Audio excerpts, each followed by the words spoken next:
Vamos lá? Título da lição e verso, quem me ajuda? Hábitos de um mordomo. Verso.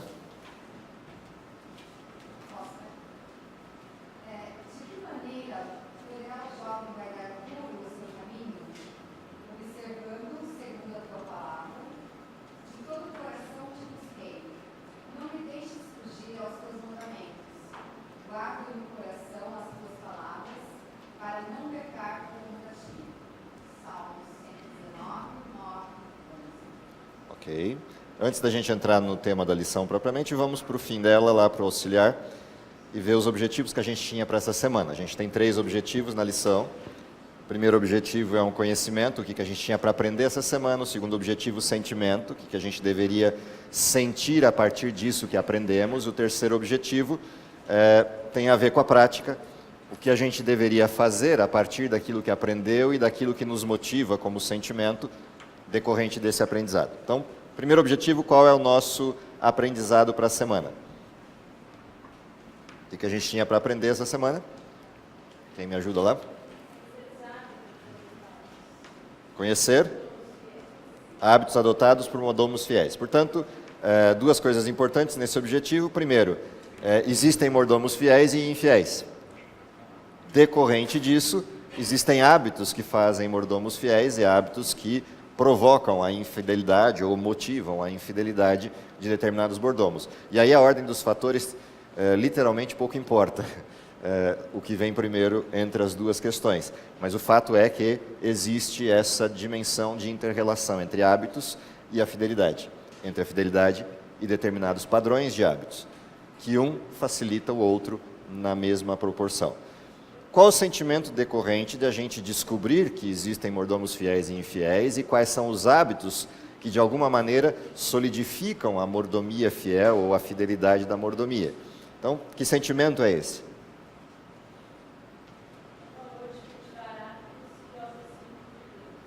Portanto, uma vez que eu descubra que existe a fidelidade e, por conseguinte, a infidelidade, e uma vez que eu descubra que existem hábitos que potencializem isso, o sentimento que deve brotar, ou a motivação que deve brotar do coração humano é dar valor, ou perceber o valor, ou reconhecer o valor das boas práticas, dos bons hábitos, e de cultivá-los como maneira de proximidade com Deus, como forma de nos aproximarmos de Deus.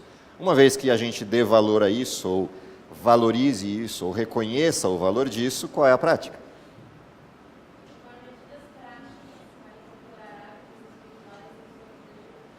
De novo, o objetivo recorre ao mesmo desenho da semana passada, tomar medidas práticas ou praticar algo de forma intencional. Ou seja, não adianta eu reconhecer o valor de determinados hábitos e continuar fazendo a mesma coisa. Nada muda se continuamos fazendo as mesmas coisas, ou esperar que existam mudanças sem que hajam mudanças naquilo que se faz, é esperar a utopia. Portanto, só se resta uma prática de fato, que é tomar medidas, tomar ações, tomar decisões intencionais de ação, no sentido prático de incorporar esses hábitos à vida diária. Então, vamos aos hábitos. A lição é bastante simples, ela é bem pragmática, a lição dessa semana, diferente de outras que a gente teve aí para trás, que eram mais conceituais ou mais filosóficas sobre o termo mordomia. A lição dessa semana, ela vai ao ponto prático, ou seja, o que eu preciso fazer e ponto. Decidir fazer ou não é uma questão pessoal daquilo que eu acredito seja verdadeiro e não resta muita coisa para tergiversar. É faz ou não faz, age ou não age. Simples assim. Dentro desse contexto, a lição começa com uma gradação de hábitos. Isso me chamou a atenção, a hierarquia desses hábitos manifestos na lição. O primeiro desses hábitos que vem à tona na discussão da lição tem a ver com, de fato, aquilo que é a essência da mordomia. Qual é a essência da mordomia? Primeiro, Deus. Essa é a essência. Ou seja, é reconhecer que Deus é Deus e qual a sua prioridade, a sua preponderância sobre todo o resto. O único ser que existe por si mesmo e o único ser autossuficiente, presente em tudo aquilo que a gente conhece, chama-se Deus. Portanto, primeiro Deus. Prioridade Deus. E daí a essência do verso, ou da busca que o verso propõe, de que a gente deva buscar primeiro o reino de Deus e todas as demais coisas vêm no pacote. E aí vem uma coisa interessante, porque quando o texto fala todas, é todas mesmo, não é todas algumas, não é todas qualquer coisa, é todas mesmo. Porque se eu tenho Deus, eu tenho tudo. Se eu não tenho Deus, eu não tenho absolutamente nada, porque nada existe sem Deus. Essa é a questão. Então, buscar primeiro o reino de Deus não é uma questão de escolha, é uma questão de paradigma. É buscar primeiro o reino de Deus ou não ter absolutamente nada. Não é uma opção. E aqui vem uma coisa interessante do desenho. Buscar primeiro o reino de Deus só é uma opção no mundo de pecado. Porque num mundo sem pecado, não é uma opção, é uma condição. É um estado. Todos os seres criados dentro da condição da perfeição, como estado, têm o buscar primeiro o reino de Deus. A decisão é fazer o inverso. No mundo de pecado é o inverso. Todos os seres pecadores têm como modelo de vida não buscar a Deus. Portanto, buscar a Deus é a opção no mundo de pecado. E aqui vem uma coisa que é paradigmática no mundo em que estamos. Ou eu reconheço que tenho que buscar a Deus em primeiro lugar, ou eu já não tenho nada, que é a condição em que eu nasci. Todos nós nascemos nessa condição. E essa é a questão que a Bíblia coloca como ponto central. Todos pecaram, todos carecem da glória de Deus. Portanto, só há uma condição de existir com Deus. Ou assumir. Fim de escala. Ponto final. Essa é a questão que está posta. E por isso, não há outro jeito de começar a falar em hábitos da mordomia fiel que não seja o reconhecimento de Deus em prioridade. Qual é o problema? Qual é a parte difícil? A parte difícil é que a gente nasceu o oposto disso. Ou seja, algo nos puxa para um lugar distinto, que é a briga de Paulo em Romanos capítulo 7. Miserável homem que sou, quem me livrará do corpo dessa morte? E aí ele tem um agradecimento, graças a Deus, por meio do nosso Senhor Jesus Cristo, que nos livrou do pecado e da morte. Então, dentro do contexto, o que a gente tem como elemento prático é reconhece, aceita a condição e busca. Inverte a prioridade das coisas. O próximo hábito decorrente desse, que é a lição que segue, nos traz uma perspectiva. Ou seja, se por um lado eu tenho uma questão prática, que é o reconhecimento da prioridade de Deus, por outro eu tenho a constatação de que Deus não está no mundo. E se a gente tiver dúvida disso, é só abrir a janela. Okay? Deus não está no mundo. Apesar de estar com pessoas no mundo. Mas Deus não está no mundo, no sentido de priorização e no sentido de controle.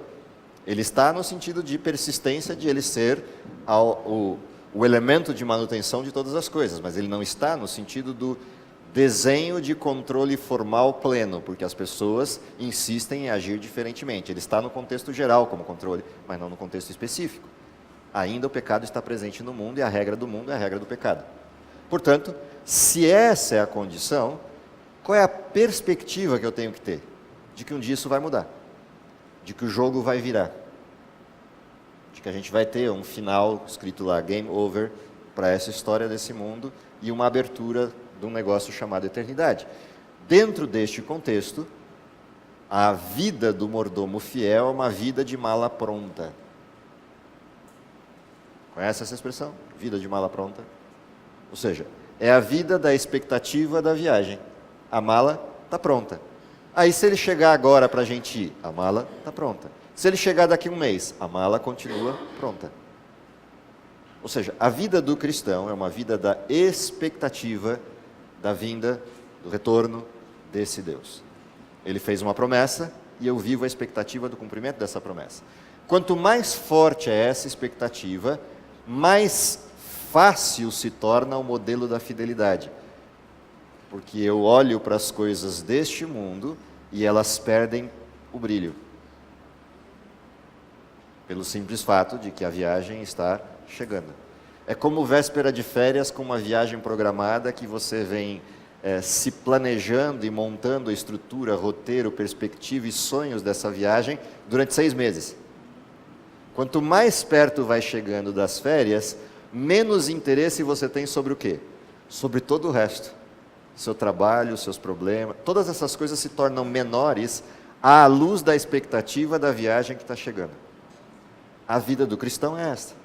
Quanto mais forte é a perspectiva da vinda de Cristo para o cristão, mais tranquila é a forma decisória das coisas que nos cercam, porque elas vão perdendo o brilho, elas vão mudando de significado. Principalmente mudam se essa perspectiva da vinda de Cristo estiver atrelada à perspectiva da missão, ou seja, quem eu quero que vá comigo? Que pessoas eu quero que estejam lá comigo? E quantas pessoas eu quero que façam parte da caravana? Se a perspectiva da vinda de Jesus está atrelada à perspectiva das pessoas que eu quero levar, aí sim é que as coisas de fato perdem o brilho total, porque o teu foco passa a ser outro, que é a missão. E aí isso cumpre um desenho que está lá no texto de 2 Pedro, capítulo 3, se a minha memória não me traz, se me traz, você me ajuda a lembrar, onde Pedro questiona a perspectiva das pessoas que, perdendo a esperança na vinda de Cristo, começam a olhar para aqueles que esperam com zombaria, dizendo, onde é que está a tal promessa? O mundo é o mesmo desde sempre, nada muda desde a criação. E aí vem Pedro e responde, Deus não retarda a sua promessa, ainda que alguns a tenham por tardia. Antes é misericordioso, não querendo que ninguém se perca, antes que todos cheguem ao arrependimento. Mas o texto não para aí. O texto continua com uma proposta de um binômio, esperar e apressar a vinda de Cristo. É assim que o texto conclui. E se eu tenho que esperar e apressar, então significa que a expectativa da vinda, ou a expectativa do retorno de Cristo, é uma expectativa ativa e não passiva. A minha mala está pronta, mas já que a minha está pronta, eu vou convidar um monte de gente para arrumar a mala também. Portanto, é esperar e apressar. Dentro dessa perspectiva, para onde a lição nos conduz com outro olhar? O que eu faço com o tempo? Que tempo? Não é o tempo da vida, é o tempo do intervalo. Porque esse tempo já está manchado, entre aspas a palavra manchado, pela esperança do modelo anterior. Então, se eu tenho a expectativa da vinda de Cristo, o que é tempo para mim? É um compasso de espera, é um intervalo. Tempo é isso. Ou seja, que tempo temos? O tempo do intervalo entre o meu nascimento e a vinda de Cristo. Portanto, a perspectiva é o que eu faço com esse tempo de intervalo. Como é que eu lido com ele? Como é que eu trato dele? E eu só trato desse tempo de intervalo a partir da perspectiva do intervalo, se ele é para mim um intervalo. Se eu não tenho a esperança ou a expectativa da vinda de Cristo como algo paradigmático para a vida, ou seja, o centro das minhas atenções, esse tempo passa a ser um fim em si mesmo. Ou seja, ele deixa de ser um intervalo entre o hoje e a expectativa da viagem, para ser um fim em si mesmo. Eu vou fazer com esse tempo o que eu quero fazer com esse tempo, neste tempo, porque é só o tempo que eu tenho. Com perdão de todos os trocadilhos decorrentes disso. Tá? Que a velha perguntinha lá do ditado popular, né? Qual é o tempo que o tempo tem? O tempo perguntou para o tempo. Lembra da história? Então, essa brincadeira que vira o trocadilho do dia a dia, ela é exatamente a perspectiva de eu não ter uma esperança. E aí, o tempo é só um continuismo. O tempo respondeu para o tempo que o tempo tem é o tempo que o tempo tem. É só um continuismo sem sentido. Que por mais que tenha valor quando a gente fala das questões de que o tempo resolve todas as coisas, só tem valor nisso. Mas sob o ponto de vista de condução da vida, a vida vira uma mesmice. Porque se o tempo que existe é o tempo que existe, tudo que eu tenho é o tempo que existe. Nada depois e nada antes. O que não faz o menor sentido. A vida do cristão é uma vida de tempo eterno e, portanto, as decisões que ele toma neste tempo intervalar dizem respeito a essa eternidade que ele espera. Portanto, muda a questão. Portanto, se eu falo em sabedoria do uso do tempo, sabedoria é uma pessoa e não um conceito, Isso significa que eu já busquei a pessoa em primeiro lugar, a sabedoria, personificada no texto de Provérbios ou no texto de Eclesiastes como modelo colateral, que é a pessoa de Cristo. Se eu busquei essa sabedoria como centro da vida, o que eu mais espero é o retorno dessa pessoa. E se o que eu mais espero é o retorno dessa pessoa, o que eu faço com o tempo?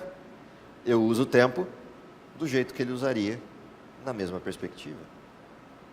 Portanto, as minhas escolhas mudam todas, o meu desenho de vida muda por inteiro.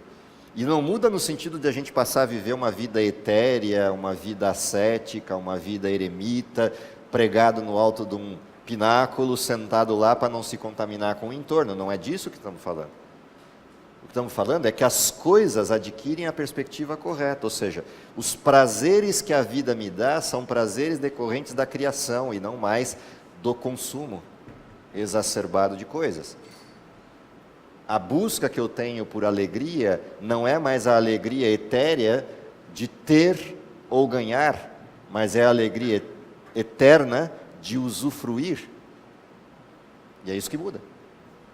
E é por isso que a razão bíblica para a presença de Deus ainda nesse mundo se faz, em primeiro lugar, pelas coisas criadas, Romanos capítulo 1. A gente reconhece a persistência de Deus no mundo quando a gente começa a usufruir da criação, mesmo com todas as manchas que o pecado produziu nela. Ela ainda guarda o DNA de Deus. Por isso, é agradável estar num lugar tranquilo, com a natureza tranquila, o vento batendo no rosto, um mar batendo ao fundo, ou um rio batendo ao lado. São coisas que trazem prazer genuíno, porque elas são aderentes à criação. Todas as demais são artificiais, etéreas, elas passam como algo de poeira. Essas outras não, elas são persistentes, a criação é persistente, porque ela é aderente ao que nós mesmos somos. Portanto, dentro do desenho do tempo e no uso sábio das questões de tempo, ele diz respeito a que coisas realmente importam. As coisas ou as pessoas, o que eu usufruo do tempo ou o tempo por si mesmo. A reorganização das prioridades, ela depende daquilo que eu fiz nos dois objetivos anteriores, nos dois hábitos anteriores. É isso que reorganiza as prioridades do tempo. Consequentemente, se eu olho para essas coisas com essa dimensão, o que eu levo daqui? Qual é a coisa que vamos levar deste mundo? O que vai na mala? Que está pronta. Oi? É o que está no próximo. Eu vou levar minha mente, eu vou levar meu corpo, eu vou levar meu espírito saudável, que nada mais é do que o quê? Eu vou levar o meu desenvolvimento saudável e eu vou levar o meu caráter saudável, que é o que aqui é tratado como espírito saudável. É isso que a gente vai transportar. Só isso. Bom, mas espera lá. Nós vamos levar o corpo da gente para o céu? Sim ou não? Não. Coríntios capítulo 15 deixa bem claro que não.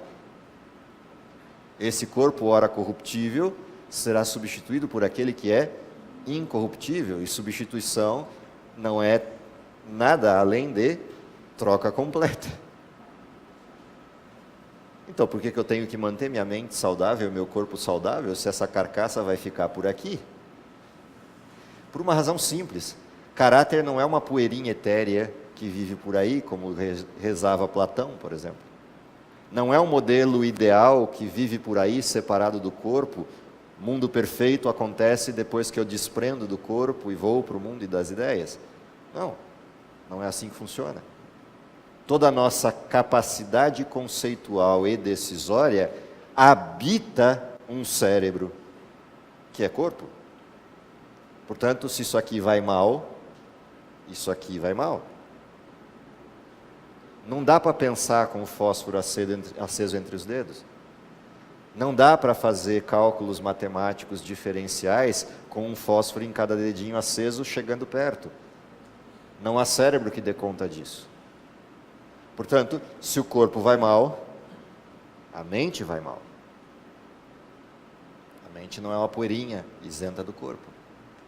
Se a mente vai mal, curiosamente, o corpo também vai mal. E aí a gente procura por ele, para tentar dar conta do efeito colateral. Ou seja, como eu digo, tanto faz a ordem dos fatores. A mente afeta o corpo tanto quanto... Na realidade, não tanto quanto, aí eu estaria mentindo. A mente afeta mais o corpo do que o corpo a mente. Mas, de qualquer forma, num paradigma de correlação, sem ser técnico, tanto faz a ordem. O que corrige essa ordem? O que dá conta da correção dessa ordem? Então, quando a proposta nossa é olhar para a mente saudável, corpo saudável, espírito saudável, só haverá espiritualidade saudável se a saudabilidade abarcar o todo do humano e não só um pedaço. E o curioso é que, como a mente é mais forte que o corpo, e isso é verdade, mesmo um corpo não saudável pode aparentar saudabilidade se a mente estiver bem, se o caráter estiver bem.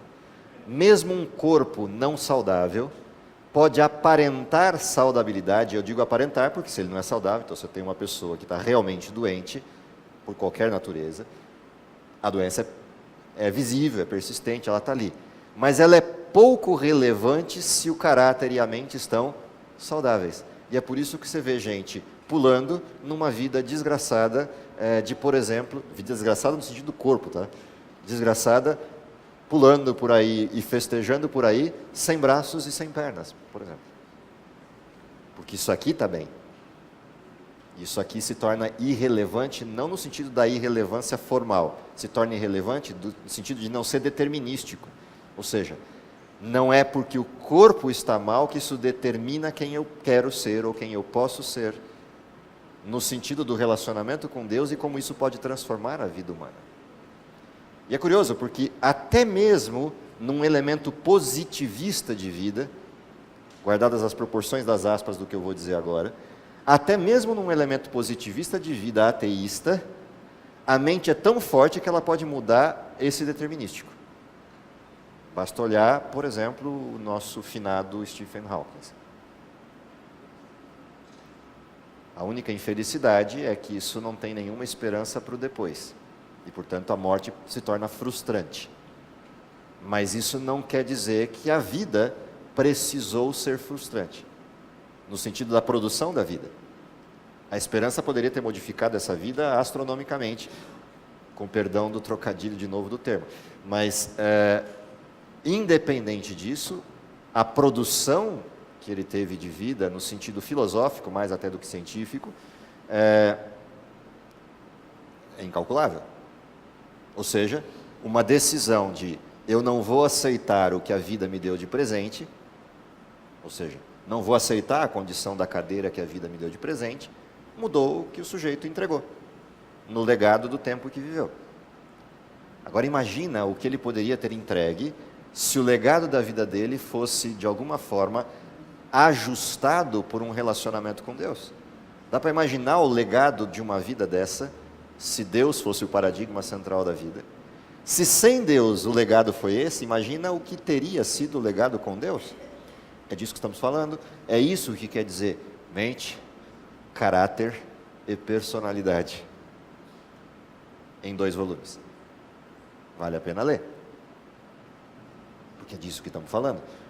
Quando a mente está centrada em Deus, quando o caráter decorre dessa centralidade em Deus, a personalidade flui Deus.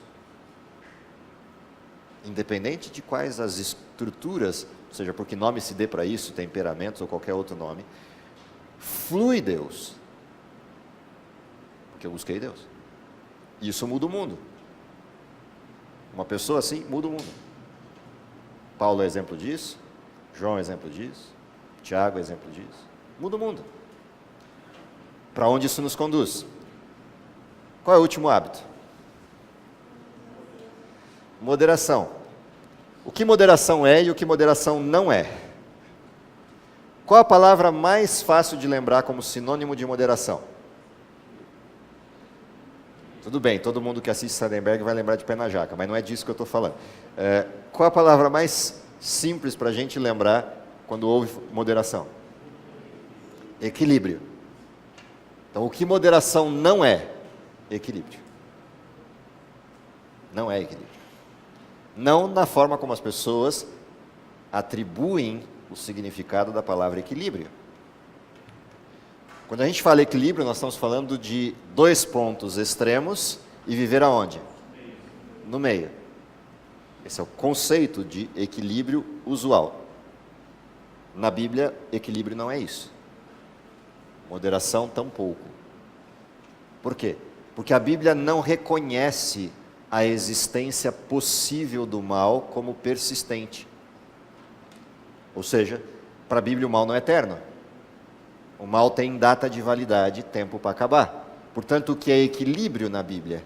Não é entre bem e o mal que eu busco equilíbrio, porque equilíbrio entre bem e mal, é defeito.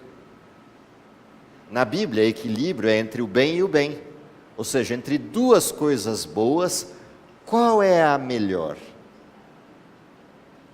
Quando Paulo diz, tudo me é lícito, mas nem tudo me convém, Paulo não está falando de que todas as coisas más são lícitas. Ele está falando de tudo que é bom, tudo é lícito, mas nem tudo que é bom me convém. Equilíbrio, na Bíblia, tem a ver com achar o ponto de convergência daquilo que é melhor entre as coisas boas, para você e o seu entorno. Há diversas aplicações para isso. Na área de vida saudável, por exemplo, água é bom, mas água demais faz mal. Então, equilíbrio é uma coisa boa, legitimamente boa. Qual é a quantia adequada e a forma adequada e o modelo adequado de uso daquilo que é bom? O lazer é bom, mas ele sem o trabalho é diversão. O que não é bom, porque gera letargia, gera complacência consigo mesmo, gera uma série de efeitos colaterais, inclusive vícios. Então, quando a gente olha para essa questão da moderação, moderação é naquilo que é bom. Exercer o bom sem moderação é desequilíbrio e, portanto, não é mordomia. Então, essa é a advertência para o cristão. Não há equilíbrio e não há pacto possível de contemporização entre bem e mal. Não dá para viver na linha de equilíbrio entre os dois. A linha é do mal. O muro é de Satanás, não dá para viver em cima dele. É o outro lado do muro que é de Deus. Então, deu o passo para o outro lado do muro, agora você busca o equilíbrio entre o bem e o bem. Qual é o melhor bem? Essa é a questão. Se essa é a questão, como é que eu descubro qual é o melhor bem? Eu preciso dos paradigmas anteriores.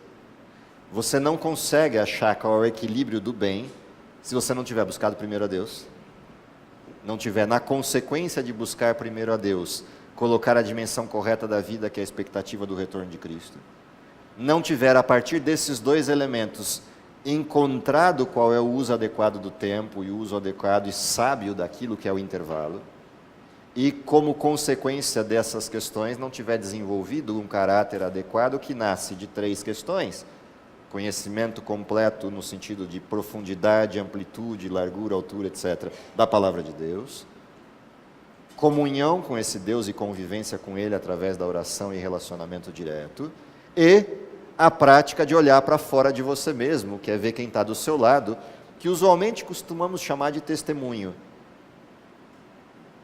Ou seja, não dá para olhar só para o umbigo. Não adianta eu ter completamente uma busca de prioridade em Deus e um conhecimento pleno da sua palavra e uma comunhão que me perfaz relacionar com Ele, se eu não olhar para fora do umbigo, que é o que eu faço com isso que eu recebi de Deus. Lembrando que na Bíblia a bênção não é algo que a gente recebe, mas é algo que a gente fornece a partir do que recebeu. Isso é que é bênção. Bênção não é um gordinho inveterado comilão que vai acumulando aquilo que Deus fornece. Não, bênção é um canal que flui. Portanto, é a partir daí que eu encontro a estrutura da moderação. Se as coisas anteriores não aconteceram, a moderação é só um discurso etéreo, é só um discurso retórico. Como é que tudo isso termina e para onde isso nos leva? A lição termina com uma proposta. O que é que eu vou fazer sabendo disso? O que é que eu faço uma vez que isso bateu na minha porta e eu reconheci que isso é verdadeiro? Qual é a minha decisão para tudo isso? A resposta, voltamos agora ao verso. De que maneira poderá o jovem guardar puro o seu caminho, observando-o segundo a tua palavra, primeiro Deus, de todo o coração, a minha entrega de forma completa para a perspectiva e alvo que eu tenho na vida. Que mais? De todo o coração te busquei, não deixes fugir aos teus mandamentos, guardo no coração as tuas palavras para não pecar contra ti. Portanto, o desenho de novo é prático, é pragmático, é direto e simples. O que eu preciso fazer? Acorda com Deus, dorme com Deus. E o intervalo, vive com Deus. Segunda coisa, por que eu faço isso? Porque eu estou preparando a casa para recebê-lo que prometeu voltar. Estou preparando o coração para recebê-lo porque disse que está chegando. Estou preparando todas as minhas estruturas porque ele me convidou para viajar. Qual a próxima ação? A próxima ação é, eu agora começo a delimitar tempo para as coisas e prioridades para as coisas porque eu estou preparando para isso. Estou me preparando para isso. E como eu começo a definir prioridade para as coisas, eu preciso descobrir que coisas são essas prioritárias. Eu só encontro essas coisas descritas na Bíblia. E, portanto, preciso pesquisar a palavra para entender quais são essas coisas prioritárias para poder praticá-las no tempo que eu tenho. Conforme eu faço isso, o que vai acontecendo com a minha mente, com o meu caráter, com o meu corpo? Se eu vou descobrindo essas verdades e começo a praticá-las, o que vai acontecendo? Dia após dia eu vou sendo transformado à semelhança deste a quem eu aguardo. Isso é santificação. Isso é o processo do crescer continuamente até ser dia perfeito. Dia perfeito no sentido pontual, que é eu estou na busca, e dia perfeito no sentido final, a transformação final que ele produz naquilo que eu não posso produzir, enquanto estando num mundo de pecado e sendo pecador. Portanto, isso passa a ser o nosso desenho, que é o que está ali no mente, caráter e personalidade. Dito isso, para onde a gente vai? A vida nossa passa a apresentar aos outros algo que os outros achavam que era equilíbrio e não sabiam do que se tratava. E aí começa uma vida de diferenciação. O mundo olha para você e fala, como é possível? Como é que pode estar caindo o mundo e você está assim, com esse ar sereno? E aí você mostra por que é possível. Não porque eu tenho uma visão positivista da Bíblia e um autocontrole de meditação, de yoga ou coisas do gênero. Não, é simplesmente porque já não sou eu quem vive, Cristo vive em mim. Márcia? Sim? Uhum. Sim, constantemente.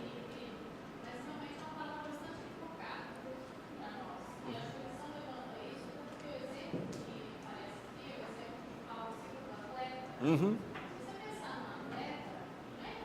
Não.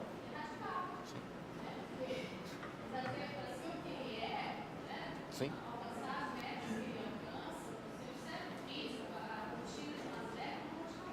Sim.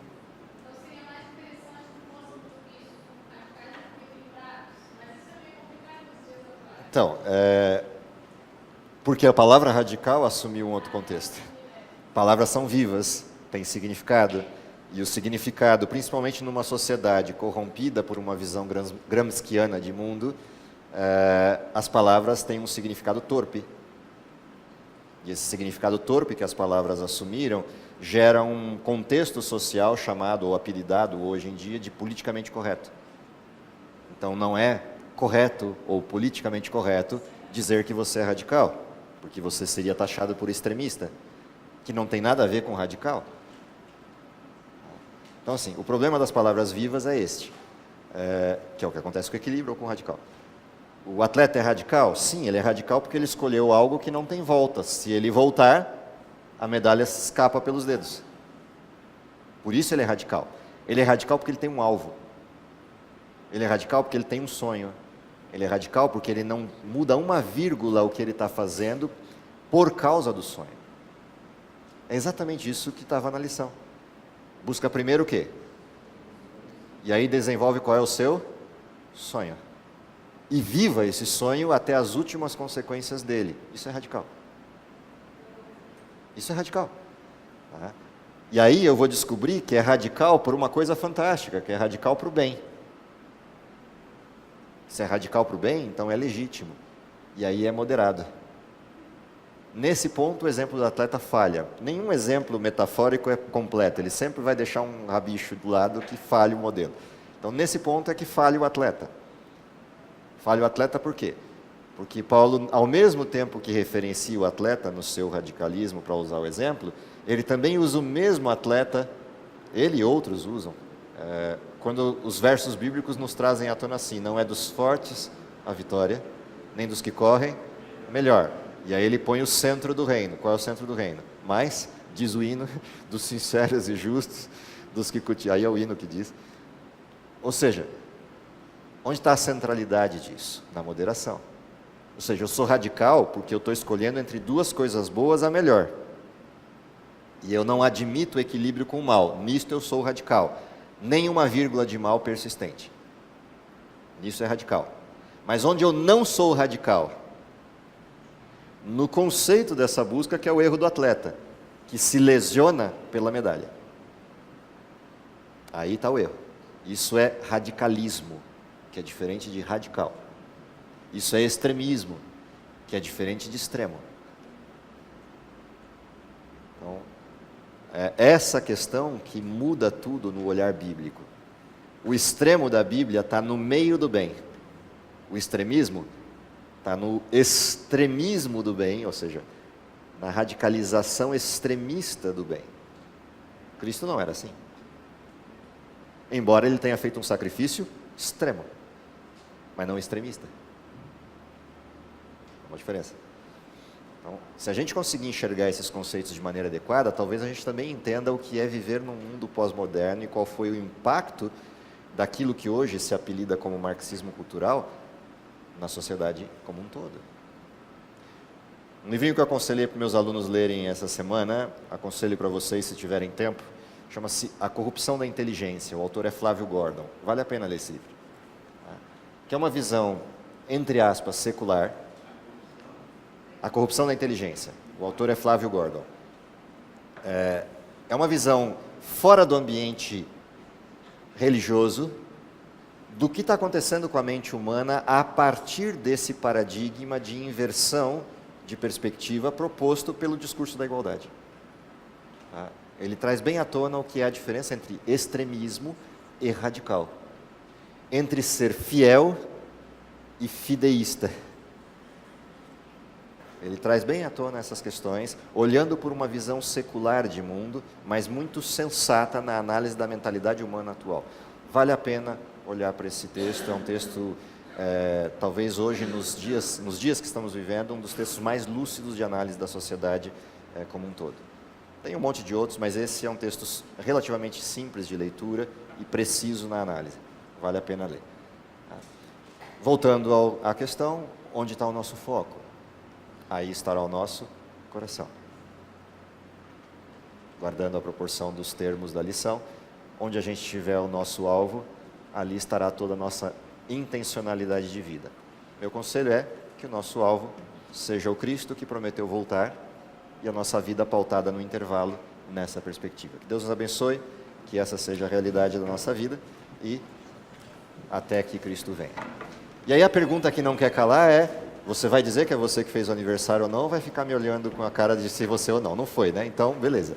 Porque ela olhou para mim rindo, porque como tem um homônimo na classe chamado Miriam, a gente precisa saber se é.